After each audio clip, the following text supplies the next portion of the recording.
Hello guys, welcome to MKV academy. मैं मोहित वैष्णव लेकर के आया हूँ आप लोगों के लिए कुछ इंपॉर्टेंट नोट्स। तो वीडियो को लास्ट तक देखिए और बने रहिए मेरे साथ। जितने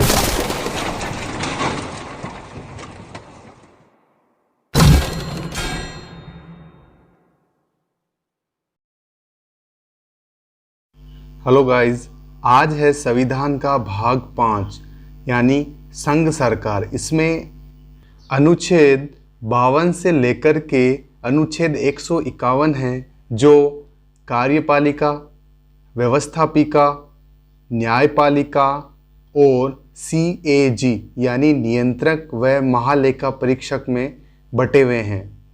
तो इनको मैंने एरो डायग्राम में बहुत अच्छे से समझाया है। तो संघ सरकार को हम 4 भागों में बांट रहे हैं।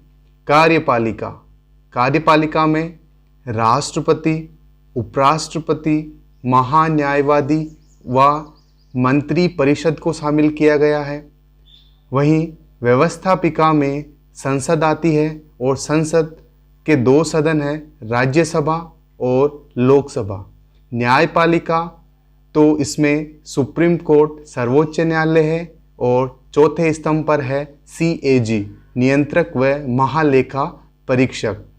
कार्यपालिका में अनुच्छेद 52 से लेकर के 78 हैं। व्यवस्थापिका में अनुच्छेद 79 से लेकर के 123 तक हैं। न्यायपालिका में अनुच्छेद 124 से 147 तक है। वहीं CAG में अनुच्छेद 148 से लेकर के 151 तक है।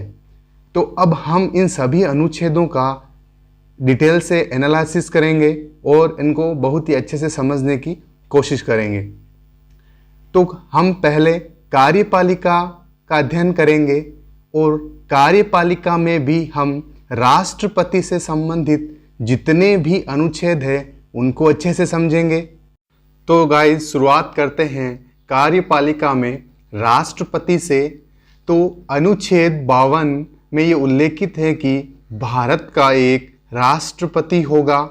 अनुच्छेद 53 में ये उल्लेखित है कि राष्ट्रपति तीनों सेनाओं का सर्वोच्च कमांडर होता है। इसके अलावा भारत की ओर से जितनी भी दूसरे देशों के साथ संधि और समझौते किए जाते हैं उन पर राष्ट्रपति हस्ताक्षर करेगा।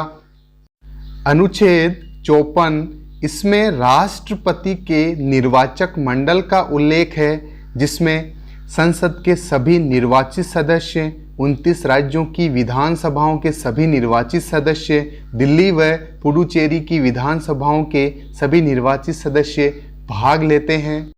अनुच्छेद 55 में राष्ट्रपति की निर्वाचन विधि का उल्लेख है, यानी कि राष्ट्रपति का चुनाव एकल संक्रमणीय आनुपातिक गुप्त मतदान प्रणाली से होता है, यानी कि इसमें एक विधायक के मत मूल्य निकाला जाता है और एक सांसद का मत मूल्य निकाला जाता है। इसके अलावा प्रत्येक मतदाता है वरीयता क्रम में अपना मत देता है।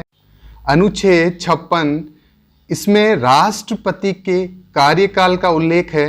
राष्ट्रपति का कार्यकाल 5 वर्ष होता है।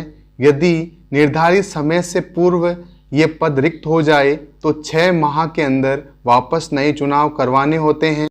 अनुच्छेद 57 में स्पष्ट उल्लेखित है कि कोई भी व्यक्ति भारत में कितनी बार भी राष्ट्रपति निर्वाचित हो सकता है। अनुच्छेद 58 इस अनुच्छेद में राष्ट्रपति पद के लिए जो योग्यताएं निर्धारित की गई है उनका उल्लेख है, जैसे भारत का नागरिक होना चाहिए, न्यूनतम आयु 35 वर्ष होनी चाहिए, लोकसभा सदस्य बनने की योग्यता होनी चाहिए और लाभ के पद पर नहीं होना चाहिए। अनुच्छेद 59 में राष्ट्रपति पद के लिए जो निर्धारित शर्तें हैं उनका उल्लेख है, यानी कि वह किसी भी सदन का सदस्य नहीं होना चाहिए और लाभ के पद को धारण नहीं करना चाहिए। अनुच्छेद 60 इसमें राष्ट्रपति द्वारा ली जाने वाली शपथ का उल्लेख है और राष्ट्रपति है संविधान की रक्षा तथा लोगों के कल्याण की शपथ लेता है। और अनुच्छेद 60 में ही उल्लेखित है कि सुप्रीम कोर्ट के चीफ जस्टिस या उनकी अनुपस्थिति में वरिष्ठतम न्यायाधीश है वो उन्हें शपथ दिलाते हैं। अनुच्छेद 61 में राष्ट्रपति को हटाए जाने यानी महाभियोग की प्रक्रिया का उल्लेख है। राष्ट्रपति को संविधान के उल्लंघन के आरोप में ही हटाया जा सकता है यानी कि महाभियोग प्रस्ताव लाया जा सकता है।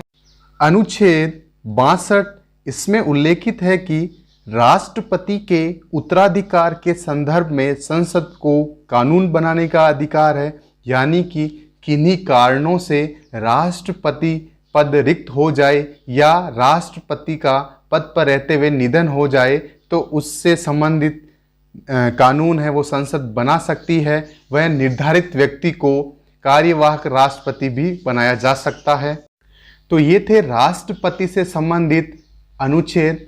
राष्ट्रपति अपने आप में एक बहुत ही व्यापक टॉपिक है जिसके लिए अलग से क्लासेस ली जाएगी, क्योंकि इसकी जो शक्तियां हैं और जितने भी प्रावधान हैं वो अलग अलग अनुच्छेदों में हैं, जो व्यवस्थापिका में भी आते हैं, न्यायपालिका में भी आते हैं और सीएजी से संबंधित भी है।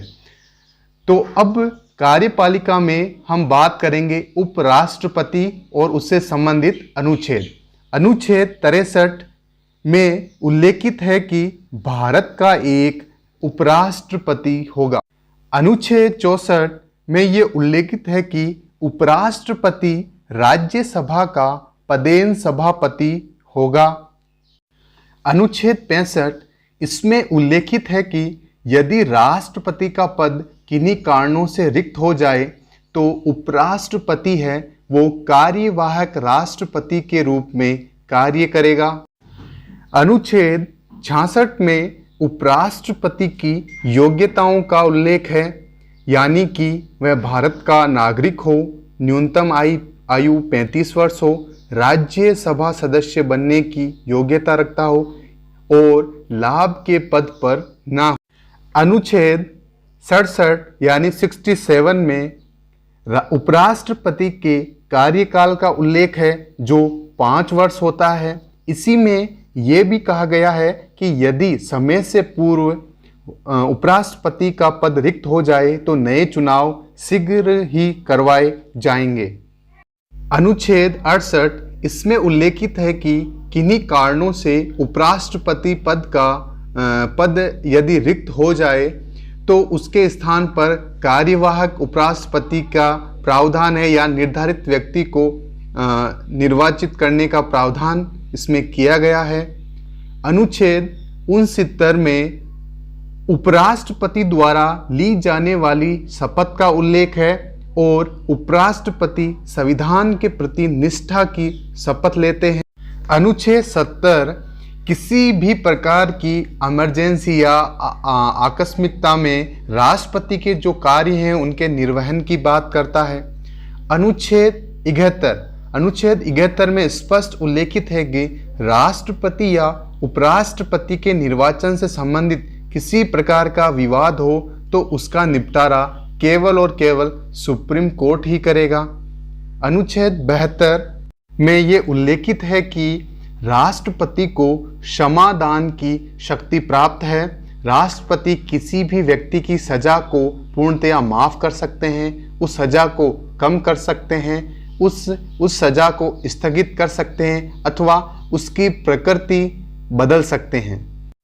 अनुच्छेद 73 संघ की कार्यपालिका शक्ति के विस्तार से संबंधित है।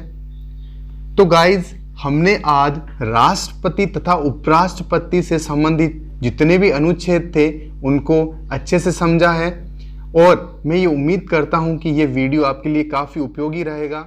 आपको ये वीडियो कैसा